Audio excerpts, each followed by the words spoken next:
ñuy xeexee nga gis kaaw. parce que ñaari pied droite la dañuy jàkkaarloo ñoom ñaar. dañuy jàkkaarloo. waaw.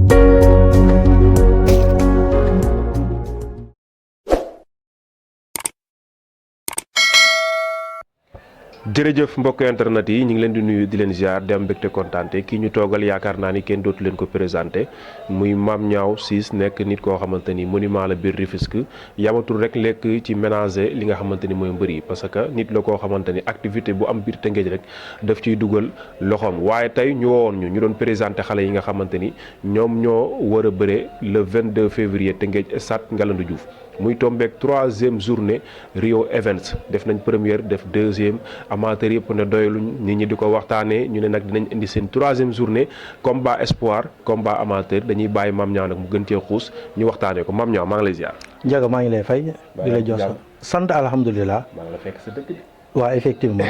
biir Tëngéej. waaw noonu la demee di jox ñëpp seen wàccuwaay. di la féliciter ak Jamarlo TV. ci ànd bi nga xamante ne ànd nga ak Rio Events production di nuyu waa Tëngéej gi yëpp di leen sant di leen gërëm donc tey ñu woo la fi di def cérémonie de présentation ci mbër yi nga xamante ne ñoom lañ tëgg war a dem ci li nga xamante ne mooy 3e journée bi yàlla it dogal ma nekk le coordonnateur de Rio Events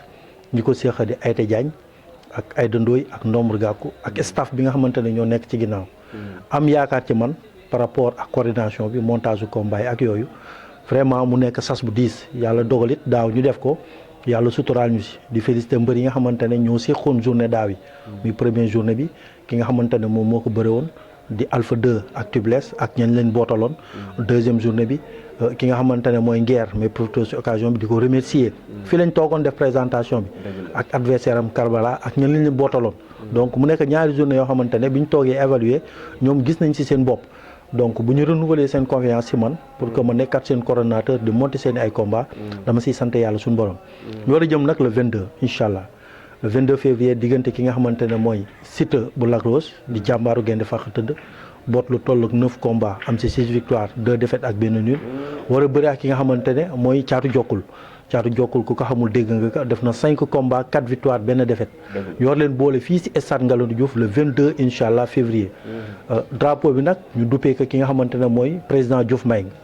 di suma mag di suma xarit di koo xamante ne kenn dootu ko présenté Tëngéej muy le président de l'ODCAV de Rufisque ku wax ODCAV wax nawetaan mu ciy bay waaram di ci def liggéey bu am solo donc moom la ñu dara jàllalee drapeau bi donc pour rendre ko hommage parce que aussi dafay baax ay nit bu ñu dëkkee ci département bi di def benn liggéey bi muy jot aussi ñu leen di jaajëfal di ci woo Tëngéej gi yëpp donc ak yeneen combat yi nga xamante ne toftal nañ ko si xam naa dinañ si gën a ñëwaat di wax ne daal le 22 la incha allah billet yi comme ñoom ni ñu ko waxee rek 2000 francs la incha allah stade Ngalandou Diouf billet loge bi aussi tamit dinañ ci waxtaan jéem a xool naka la ñuy def ba mën ko def 3000 ou bien 5000 mais billet entrée yi bi gën a ndaw 2000 francs la di wax mbër yëpp aussi tamit ñu wax seen ay supporters ñu ànd ak yar xam ne sport moom donc ñette yi ñoo mën a am da ngay daan wala nga def combat nul mais ak lu ci mënti am rek ndam li du génn Sénégal ndam li du génn Tëngéej ndam li du génn làmb donc nañu ñëw def fair play bu weesoo loolu nag ñuy wax aussi tamit autorité yi nga xamante ne ñoo yor stade bi gannaaw ba xam nañ ne aussi ak lu mënti am stade bi bijou la pour Rufisque yëpp TFC fi lay recevoir AGEL fi lay recevoir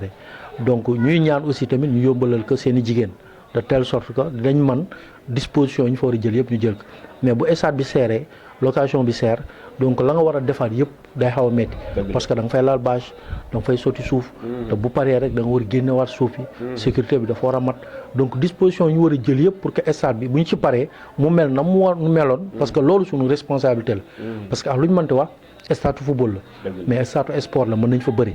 football bi nag moom moo fa jiitu moo tax waa làmb bu ñëwee dañuy bëgg lépp loo xamante ne nekk na à notre portée pour que autorité yombal leen ko di profiter aussi occasion bi di remercier aussi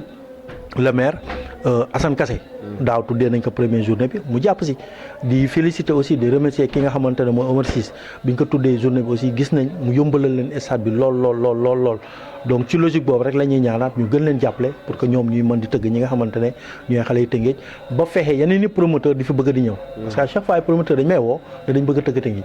mais suñ ma laajee condition stade bi moo leen ko duñ ma woowaat parce que tout simplement donc day xaw a diis quoi te bëgg nañ aussi ay lamb di fi am pour que mbëri Tëngéej ci di si gis seen bopp parce que boo xool demande bi dafa ëpp offre bi boo yi bëgg bëri yëpp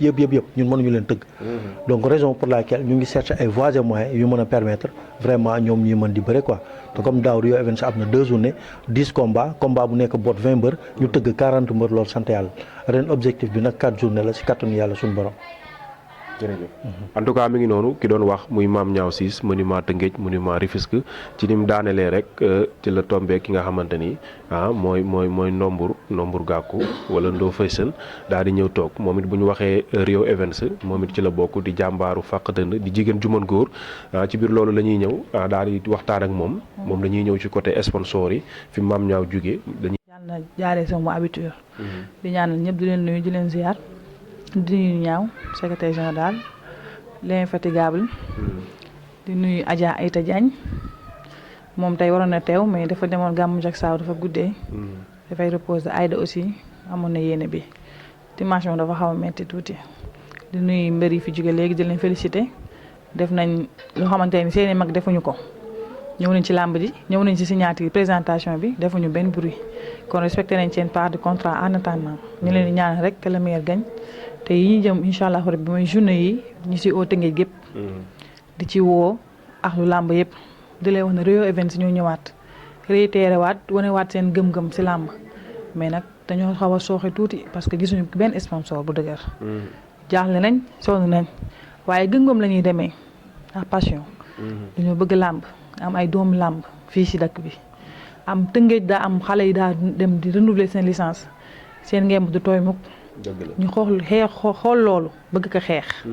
ñu am ay écrits yi ñu wër alentour yi xale yi du ñu mës a bëri mais depuis Rio Events ñëw ba tey amul jour booy dox te doo dégg maire tëggal ma làmb xale yëpp amaat espoir amaat yaakaar ne làmb ji war nañ ci gisaat seen part ñuy oowaat ñëpp kon di oo sponsor yi surtout Sococim même bu fekkee ne mënuñu sponsoriser sax mu defal ñu appui ndax soxla nañ ko sonn nañ de wallaahi la azim Val d'Afrique ñu ngi koy waat ku ci mel ni Mea Holding di ci mel ni Nassour Voyage ku ci mel ni Catalina borom Tampico ñu ngi leen si woowaat ñoom ñëpp dina waxaat ñu ñëwaat jàppaat ci rek Barxam céramique merci beaucoup Ndiaga yow moom ñoo si àndoon ak ci xeexe nga gis kaaw parce que ñaari pied droite la dañuy jàkkaarloo ñoom ñaar